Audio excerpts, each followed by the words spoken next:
जय हिंद दोस्तों, वंदे मातरम। संसद की प्रक्रिया चल रही है और इस समय अविश्वास प्रस्ताव के ऊपर जो चर्चा शुरू हुई है, उसमें मणिपुर की बात होते होते कहीं ना कहीं बात अब घूमती हुई सी दिख रही है। कल का जो पूरा मुद्दा था वो अमित शाह ने ही लूट लिया और बाद में फ्लाइंग किस की जो चर्चा हुई वो तो अलग ही थी। अगर हम लोग इस वीडियो में बात करें अमित शाह के बारे में, तो अधीर रंजन चौधरी का पूरा प्रकरण हुआ वो काफी मजेदार रहा।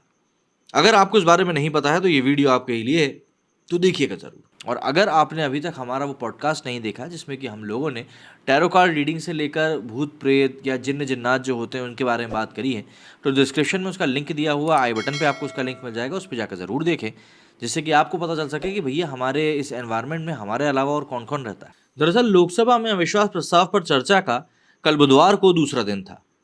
दूसरे दिन भाषण की शुरुआत राहुल गांधी ने करी। उन्होंने सरकार को घेरा और कहा कि मणिपुर में भारत माता की हत्या हो रही है। राहुल गांधी के बाद स्मृति ईरानी ने भाषण दिया। उन्होंने राहुल के हर वार पर पलटवार किया, लेकिन स्मृति ईरानी के भाषण के वक्त राहुल सदन में मौजूद नहीं थे। सदन में वार पलटवार के बीच गृह मंत्री अमित शाह ने विपक्षी अविश्वास प्रस्ताव पर भाषण दिया। इस दौरान उन्होंने विपक्ष पर तो निशाना साधा ही, साथ ही बंगाल कांग्रेस अध्यक्ष और सांसद अधीर रंजन चौधरी की चुटकी भी ले ली।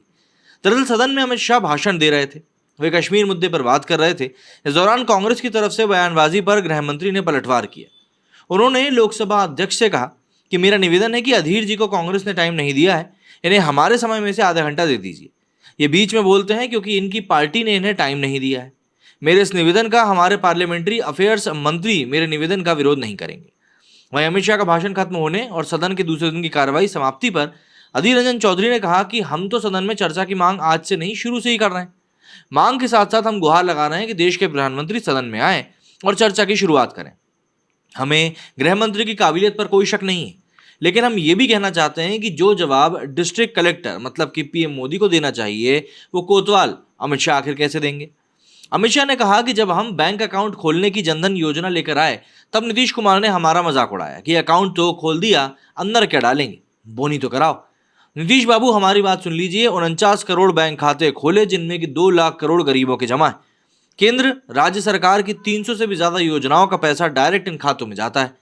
ये लोग जनधन योजना का विरोध क्यों नहीं कर रहे थे, ये समझने वाली बात है। यूपीए के शासनकाल में पीएम रहे राजीव गांधी नेता ने कहा था कि मैं दिल्ली से 1 रुपया भेजता हूं लेकिन 15 पैसा ही पहुंचता है। उन्होंने ये बात कबूल करी क्योंकि सच्चे आदमी थे, नए नए राजनीति में आए थे। लेकिन मैं अब आगे पूछता हूं कि 85 पैसा आखिर कौन लेकर गया।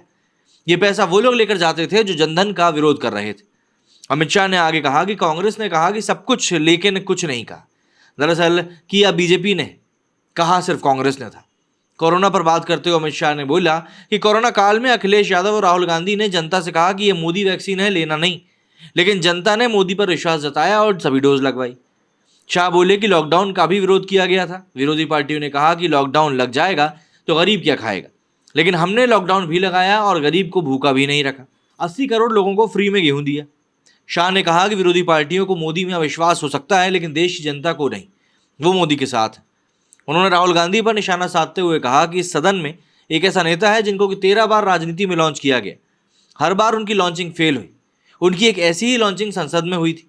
एक गरीब माँ कलावती मतलब कि बुंदेलखंड महोबा के घर वे नेता भोजन करने गए थे और फिर संसद में उसकी गरीबी का वर्णन किया था।